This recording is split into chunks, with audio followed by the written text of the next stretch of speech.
فاسألوا أهل الذكر إن كنتم لا تعلمون. Ada seorang budak yang ditawan kemudian dijual di pasar Makkah.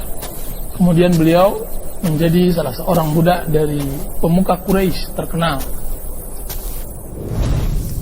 Dan beliau bekerja setiap harinya sebagai pandai besi, membuat pedang dan semacamnya. Bertahun-tahun beliau menggeluti profesi ini, sampai beliau pun terkenal sebagai pandai besi yang sangat ahli. Mengumpulkan uang dari dirham ke dirham, dari dinar ke dinar, sampai dia mendapatkan hidayah Islam. Setelah dia mendapatkan hidayah Islam, kemudian tiba panggilan hijrah. Hijrahlah Suhaib. Akan tapi hijrahnya sama dengan kebanyakan kaum muslimin yang diwajibkan oleh Allah Subhanahu wa taala hijrah. Keberangkatan beliau dihadang oleh kaum Quraisy.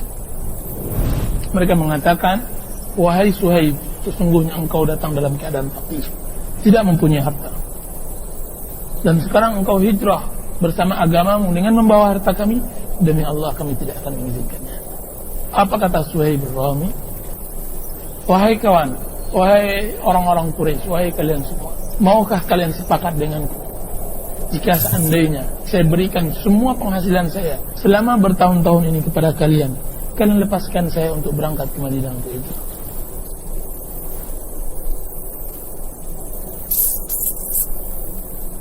Mereka setuju karena mereka menginginkan dunia dan tidak menginginkan akhirat.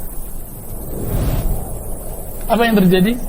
Ketika bertemu dengan Rasulullah SAW, wajah Rasulullah langsung bercahaya. Dipeluknya Suhaib ketika datang dari Makkah ke Madinah, dan dia langsung mengatakan, "Rabihal bai'u ya Suhaib, Rabihal bai'u ya Suhaib."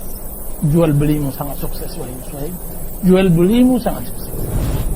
Bagi orang kafir itu bukanlah sebuah sukses, kan tapi bagi Islam dan muslimin itu adalah sukses. Kalau seandainya dia merugi dalam hitungan dunia, maka Suhaib tidak akan merugi dalam hitungan akhirat. Makanya di dalam masalah hidup pun manusia tidak akan lebih dari dia mendapatkan kesusahan dan kelapangan. Manusia tidak lepas, baik yang kaya maupun yang miskin. Dia kadang-kadang lapang menurut istilahnya dia, dan dia kadang-kadang sempit menurut istilahnya dia, menurut kehidupannya dia. Bagi orang kafir, dia menganggap kesuksesan dan kebahagiaan hanya pada kelapangan saja, tidak pada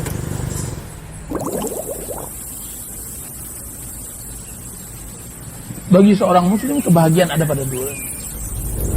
Ajaban di amril mu'min, amruhu kulluhu khair. Sungguh aneh perkara seorang mukmin, semua perkaranya baik. Jika seandainya dia timpakan musibah dan dia bersabar, itu lebih baik baginya. Ketika ditimpakan kepada dia kelapangan dan kemudahan, kemudian dia bersyukur, itu lebih baik. Dan tidak dimiliki kecuali bagi seorang mukmin.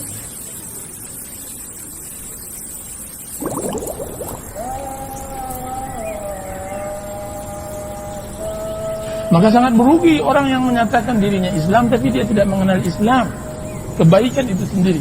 Sehingga layak kita katakan ayat ini menerangkan waf'alul khaira la'allakum tuflihun. Berbuatlah kalian kebaikan, mudah-mudahan kalian akan bahagia. Itu benar-benar ada dalam hidup.